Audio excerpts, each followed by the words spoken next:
One thing you want to make sure you're doing as we work through this project, make sure you're saving frequently just in case Photoshop crashes or your computer fails in some catastrophic event, because that will happen. At some point you'll have some kind of a deadline and then it'll crash. So make sure you're saving. All right, back to this paths window real quick. As you make your work path and as you're working through it, you'll have this work path option here. If you double click, you can name this path whatever you want. I just call mine cutout. It's just easy to remember, and it's basically my workflow on how I do everything. And simply by giving it a name, that path will stay with this image when you save it. So now I'm going to go ahead and hit File, Save, and I will drop this into my design files folder, and I just name it whatever the image was. In this case, when I've actually cut out a photo from my camera, dash cutout. So whatever the name, dash cutout. And the reason why I do that, you don't have to do that, but the reason why I do it that way is so if I ever needed to find the original, I could do a quick search for that IMG_7309 and find the original if I ever need to go back to it. So that's why I do that. I'll hit save. Again, make sure you hit it on format. You've got your on the format, you've got it set to Photoshop, and you've got your layer selected. That way you can come back through and grab this asset at any time. So I'm going to close that right now. And let's make a new document. I'll hit Command N or click on the new button here. And I'll just make another letter size paper. That worked really good if you want to do that. Or you are free to deviate and create your own size, whether you want to make something for maybe a web background like a desktop wallpaper or something. I'll hit OK. And I've got my paper size. And what I want to do, I actually want to change this. I didn't want it to be vertical, I want it to be horizontal. So I'm going to come over here to Image rotation, and I'm just going to move rotate this 90 degrees clockwise since I didn't have anything on here yet. And then feel free to drop in whatever background image you want to work with, or in this case if you want to work with one of the assets I've provided you. And I'm just going to scale this up a little bit and get it ready to go here. Perfect. Now what we need to do is start creating this visual effect by adding in our layers or our assets. So I will open up that file that I just closed. I could have left it open, but good practice for you to find where you're putting your files. We'll open up that Photoshop file we just cut out, click on that image, drag and drop over into your new file, and then let go. Once we've got it in there, let's go ahead and hit Command S to save this now, and let's call it whatever you want. Composite image is great, and I'll save it in that design folder. All right, now that we're back in here, let's start with some simple housekeeping here. I'm gonna hit Command T and shrink this down and get it kind of close to size. And then what I want to start working with now is the coloring of this piece. So I will come up here to Filter, Camera Raw Filter, and this will apply to whatever layer I had selected. So this camera raw filter is a great filter to use on any image, especially photography, but you can come in here and adjust the temperature, adjust the tint. Maybe it's a little underexposed or overexposed. We can add contrast, so we can really come through here and control exactly how our image looks. But before I get too far down the road here, let's just study this a little bit here. Let me Command T to shrink this down a little bit, get them a little more into the scene. Okay, and let's just think about where the light's coming from. Think about how bright things are. So the light's coming from top down, top left, or top left down to the bottom right. If we were to put this over here on the right side, to really put him into the scene, we would probably have to deal with these windows shining at some point. So we would need to, for example, I could make a quick selection around his leg here. Hit Command Return to get that selection.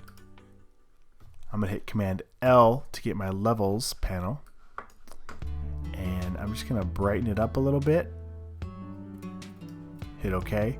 Command E to deselect, and now it looks like he's standing behind that sunlight, which is great. But the problem is now as soon as I go to move him back over here, his leg has been messed up. I didn't create a way for me to work in a non-destructive manner. So what that means is as you work through things, sometimes you want, maybe let's say you wanted to save this, like you were pretty happy with it, but you wanted to try and add that light effect here. I could hit Command J to make a new layer and do that effect we just did. Again, I use my pen tool to just kind of make a quick selection here. Command Return to get it.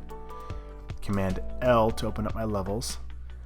and I just brightened up the whites a little bit. So that way, if for some reason I want to go back to the other version, I can just turn that layer off and open a new layer. It didn't cost me anything to do that.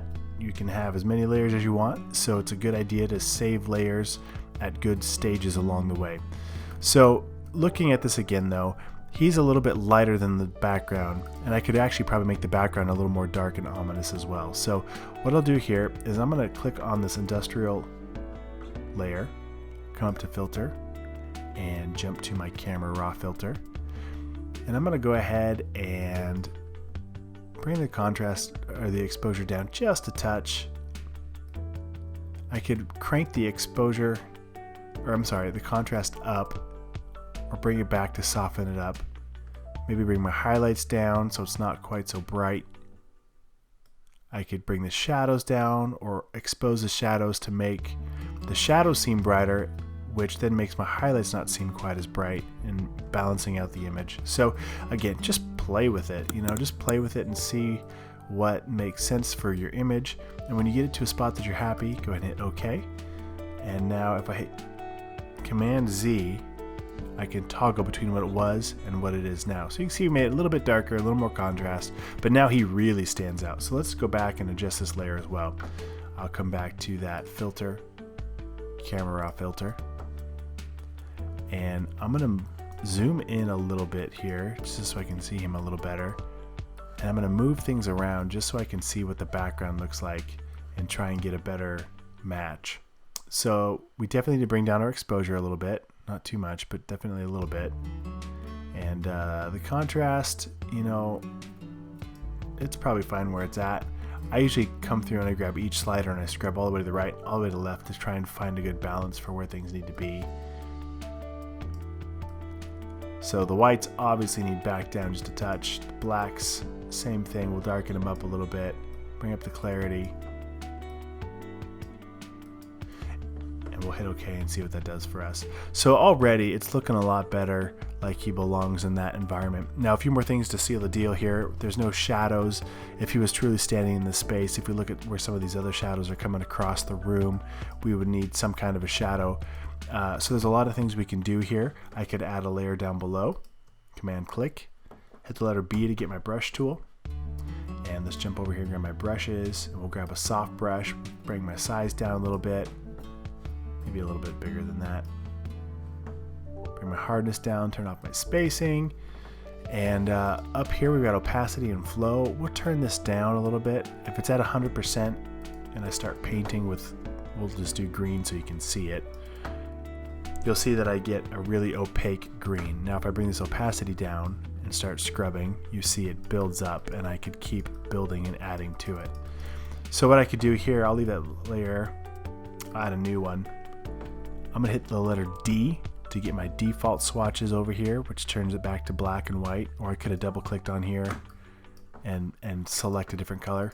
But anyway, I'm just looking for black. So what I can do with this layer below the one above it is start to paint, and you'll notice that it doesn't paint over the top of him, it paints behind. So you can build up this effect and it becomes a lot more believable if I do it that way. So we can add some drop shadow here to really kind of anchor him down to this scene. So you can paint this by hand if you want to. Another way that I work sometimes, I'll click once on this layer, Command J to duplicate it, and I'll grab the layer below. I'll hit Command T, and I'll click while holding down the mouse. Now I'll hit the the Command button, and I can warp this and bend it down. Depending where the light is. In this case, I don't want him back behind, but I'll just show you the effect here. And now I'll hit the return key to commit it.